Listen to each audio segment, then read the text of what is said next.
Hello and welcome.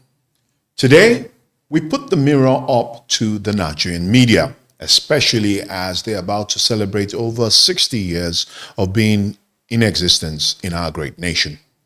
We are the fourth estate of the realm, as the media is mostly referred to, the watchdog of democracy, yet on one of the most critical issues facing our nation, the targeted killings of Christians, we have fallen silent. We have become an echo chamber. Now, for years, the international community has raised the alarm about religious persecution. But if you read the headlines from Lagos to Abuja, the nation's capital, the violence in the Plateau, Benue, and Kaduna states is consistently reduced to sterile, harmless terms such as insecurity, farmer-herders clashes, banditry. Now, this is not a failure of reporting, it is a failure of courage. It is a tragic collusion by omission. Now, let's look at the data in graphics as presented as it currently stands. We have adopted the federal government's official script, hook, line, and sinker. And the question is, why? Because the government's narrative that the violence is complex and secular shields the security apparatus from accountability. Now, if it's banditry, it's a crime problem. If it's targeted religious persecution, it's a war crime. And it demands an entirely different, far more robust and specific military response. By sticking to the vague terms, the media protects the state. We need to break that code of silence. We need to look at the evidence our media refuses to touch. So let's examine what happens when foreign investigators publish the evidence our local media ignores. We are going to focus on the claims of Jude Saul, the executive director of Truth Nigeria, and others who have documented specific instances of state failure. Let's listen to Jude Saul as he gives us what we could refer to as a case study for knowledge and inaction by all factors concerned as regards latest developments in Yelwata, the massacre that has gone silent.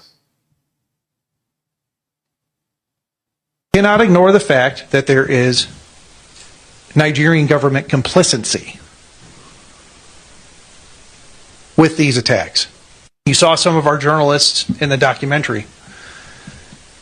We wanted to be an organization that tells the truth about what's happening in Nigeria, hence truthnigeria.com. I want to just kind of let everybody know and help you understand how Nigerian news works. If a Nigerian government official does not call for a news conference, the event did not exist. So in order for the narrative to get to the mainstream media, get picked up by Al Jazeera, get picked up by CNN, everything else, it comes from a Nigerian government source. From the very beginning, they determine the narrative. The reporters regurgitate the government narrative. We decided to be a voice and try to help change that paradigm.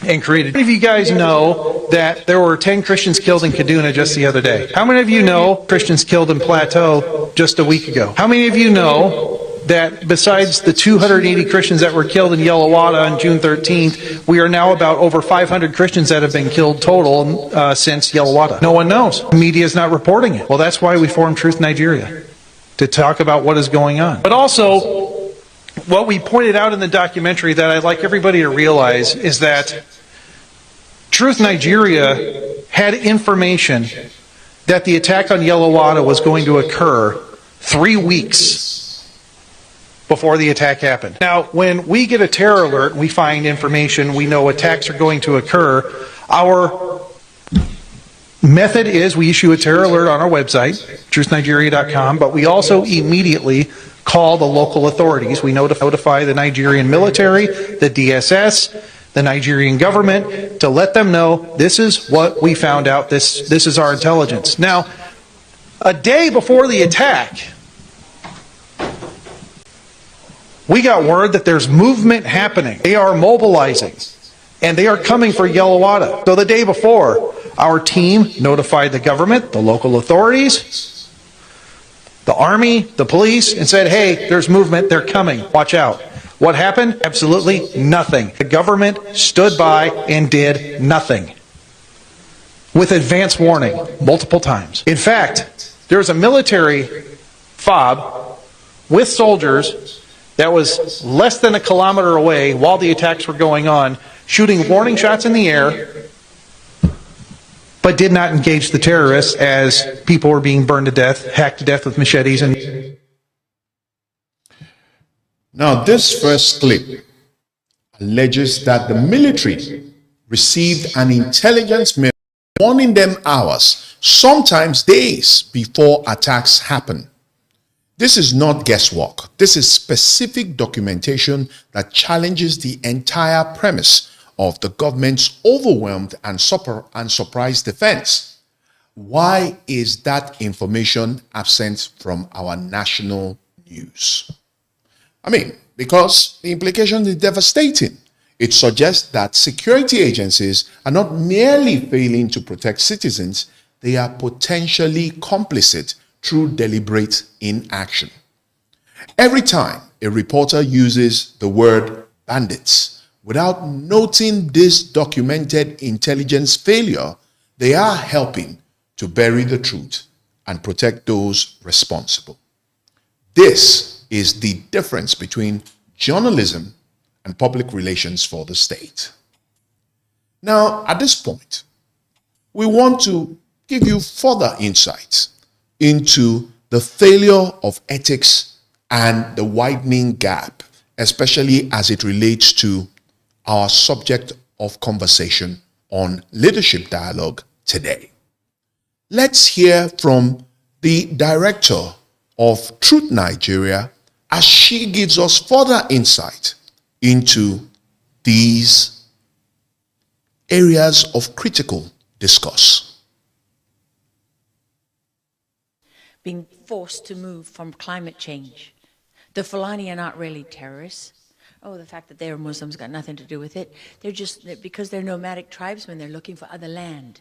They're looking to go somewhere, and that's forcing them to clash with the Christian villages. Nonsense. That's absolute nonsense. That is just an example to you of how climate has been used as a scam. I mean, it's not just fake, it's much worse than that. All of these systems that are being implemented that are so profoundly dishonest, they're systems of control. How do we control the people, control the information and the narrative, and then have that as cover to do whatever it is that we want to do, which, by the way, is to go into Christian villages and not only annihilate people. I mean, in one of the recent attacks that Truth Nigeria has reported on, putting women and children inside cages in the market and burning them alive. I mean, I was sitting down to a dinner in my hometown in Texas one Friday night years ago.